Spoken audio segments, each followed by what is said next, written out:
Hi everyone, my name is Tiffany, founder of My Inner Temple and the New Earth Alchemist Online Academy. In this video, we are going to talk about how to hold space for someone or even for yourself. These 11 tips are what I have learned through my own experience as a trauma survivor who is an empath, really sensitive to energies and emotions, who've been through depression, anxiety, and suicidal thoughts. When we are not all perfect, we can always, when someone is triggered and crying, know exactly what to say or do. These are the 11 tips that I found is really helpful for all of us to know, whether it is applying on someone else or on ourselves. Stay tuned to this video. So what does holding space for someone mean? To me, it means presence, unconditional presence. You completely here with them without judgment, without trying to control the situation, control how they feel. You are compassionate, empathetic, and really supportive of how they're feeling right now. Unconditional presence is holding space for someone and even for yourself.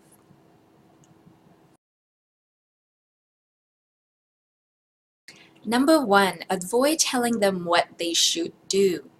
When someone is triggered and they're really upset, they're crying their eyes out, especially with women. When we're crying, we really just want someone to be there to hold space for us. Try not to problem solve or offer solution unless they ask for it. And even if they're asking for it when they're really triggered and crying, try to offer really simple solutions. When you offer really complicated solutions, you can overwhelm them and actually make them feel even worse or more anxious. And I see this dynamic a lot with the masculine and feminine energy. The feminine energy is a lot about feeling the emotions, where the masculine are problem solvers. For example, in my relationship, sometimes when I'm crying or upset, and when I tell my boyfriend, he automatically clicking into the masculine mode to be like, okay, I need to solve this problem for her. And then as a result, I would get upset because that's not what I wanted. I just wanted someone to hold space with me. So what we've learned in our relationship is, in the beginning, if I needed to vent or need to let something out, is letting him know, hey, can you hold space for me while I process this feeling? So then he knows, oh, if that problem solving voice started to come in, reminding himself that I'm just here to hold space for her while she process this feeling. Number two, try not to bring the focus on you. Sometimes out of instinct, we want to connect with that person. It's like, oh, if they broke up with someone, well, you know what, I broke up with someone, or someone dumped me a couple years ago, and then you start to go on into your story. But what I found on the receiving end is that when someone tried to tell me about their story, how they were suffering a couple years ago, when I'm the one that's actually here, crying my eyes out, super triggered, what I would do is I would disassociate, literally like unplugging the cord and be like, well, this person is clearly not really here for me. So I just checked out and not there anymore. So as a person who's holding space for the person who's upset and triggered is to prioritize that person in front of you.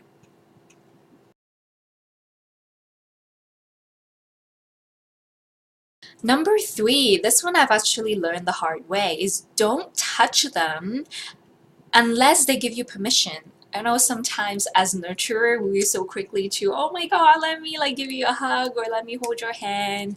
But not everyone is a touchy type of person.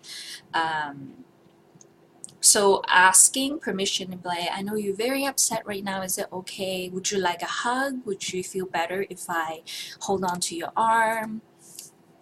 The only exception I find in this case is if it is someone that you're really close to. So let's say your mom or your sister or your boyfriend or girlfriend. Then this is actually what happens in my case. Don't touch me.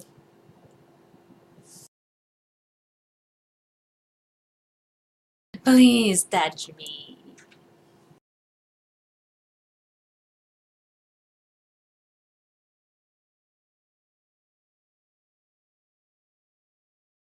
Number four, don't invalidate their feelings. So try not to say things such as, oh, you're overly sensitive. Just get over it. Or what happened so long ago? Why does it still bother you? Just move on already. Or things such as, well, you shouldn't be feeling that way. These kind of phrases invalidate the person who's really upset, and it makes them feel even worse. And they may not say anything, but inside they feel like it's wrong to feel that way, and as a result suppressing some of those pain, some of those emotions, which will build up and come back later and become even worse.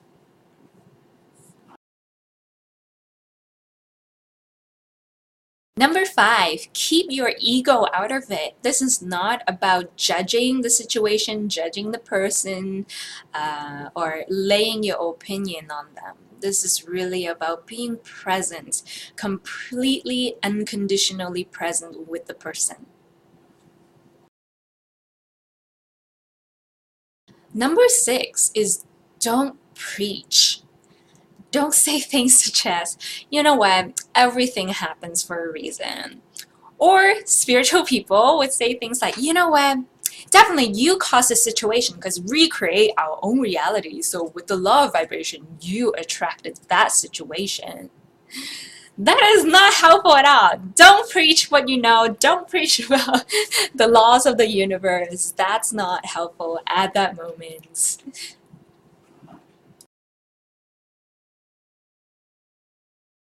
So what should we do instead? Which brings me to tip number seven. Ask them what they need. A lot of times we are so used to asking little kids like, oh, what do you need? Oh, you cut your knee? Do you need like a band-aid? Do you need, polysporin? Can I give you a kiss on your boo-boo? We ask kids these questions. But as we grow up and become adult, we kind of like forget that there's an inner child in the adult as well. So ask them what they need. Do you need a blanket? Do you need a cup of tea? Do you need me to sit right here beside you? Would you like me to come a little closer? Ask them. And even if they say no, don't take it personally. It's simply asking.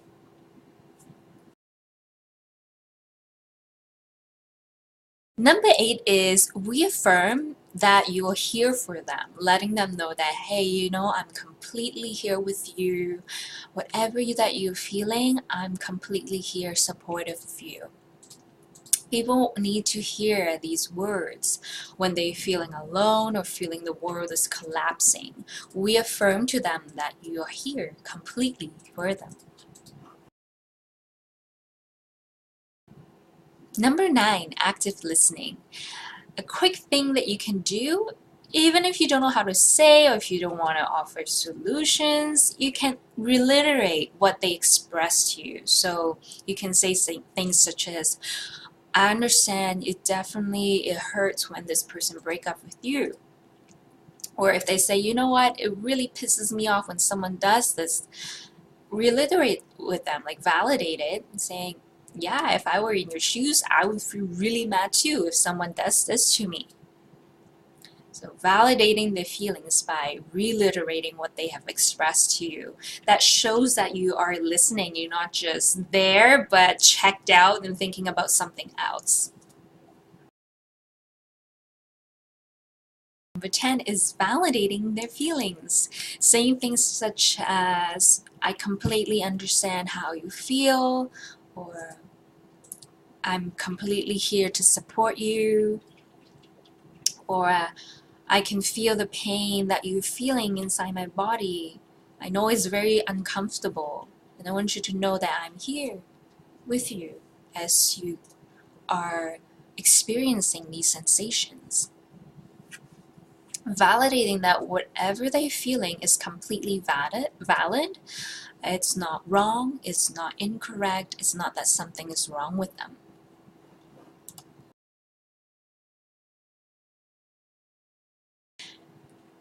And number 11 is to listen to your intuition. We all have that gut feeling, that intuition, that inner voice. In that moment, see if you can tap in, asking yourself, what would this person need right now? These are the 11 tips I have for you today. If you found this information helpful, give me a thumbs up, share this video with your friends, subscribe to my channel for more informational videos about spirituality, healing, and integration. Thank you so much for joining me. I'll see you in the next video. Bye.